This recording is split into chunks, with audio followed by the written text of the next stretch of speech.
നക്ഷത്രങ്ങൾ നിറഞ്ഞ ആകാശത്തിലേക്ക് നിങ്ങളെപ്പോഴെങ്കിലും നോക്കിയിട്ടുണ്ടോ?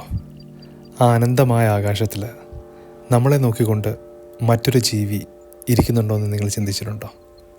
ഇത് വെറൊരു സയൻസ് ഫിക്ഷൻ അല്ല. ശാസ്ത്രം പറയുന്നത് നമ്മൾ ഒറ്റയ്ക്കല്ല എന്നാണ്.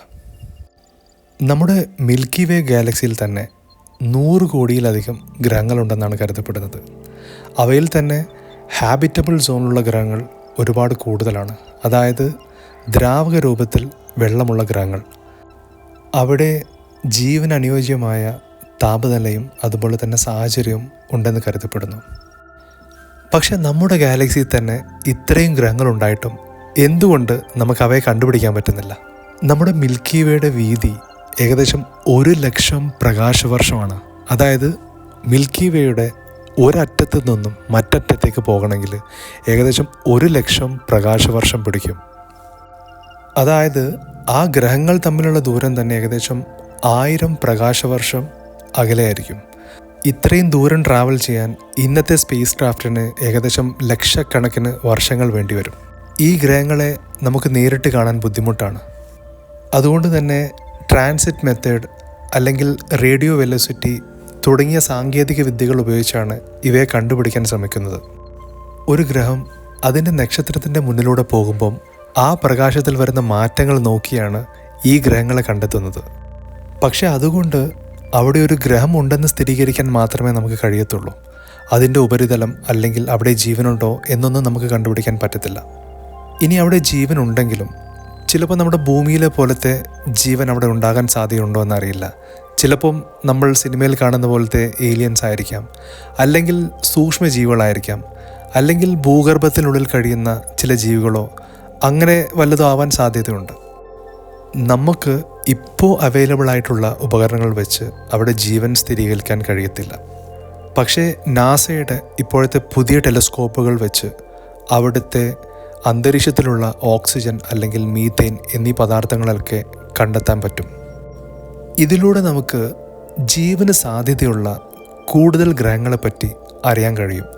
മറ്റൊരു രസകരമായ കാര്യം എന്തെന്ന് വെച്ചാൽ അവിടെയുള്ള പ്രകാശം നമ്മുടെ ഭൂമിയിലേക്ക് എത്തണമെങ്കിൽ 100 കണക്കിന് അല്ലെങ്കിൽ 1000 കണക്കിന് വർഷങ്ങളെടുക്കും.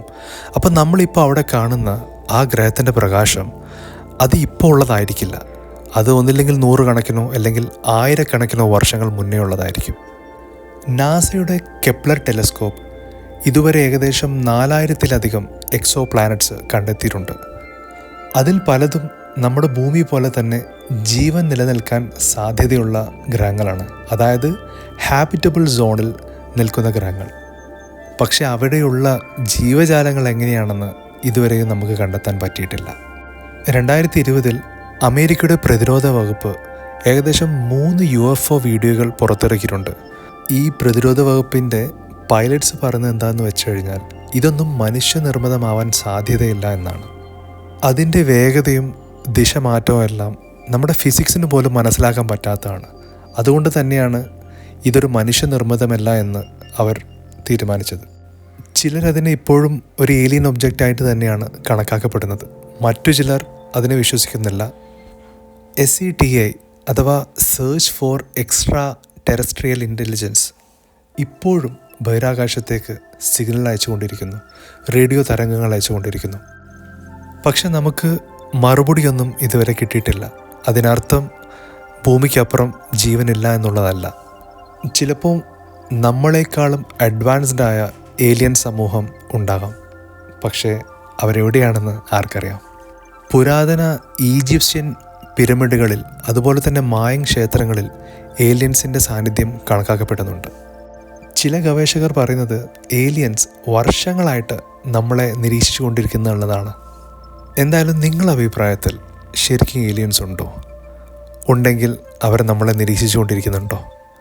തീർച്ചയായിട്ടും നിങ്ങളുടെ അഭിപ്രായം ഈ കമൻറ്റിൽ രേഖപ്പെടുത്തുക. എന്തായാലും പുതിയൊരു വീഡിയോ ആയിട്ട് അടുത്ത എപ്പിസോഡിൽ കാണാം.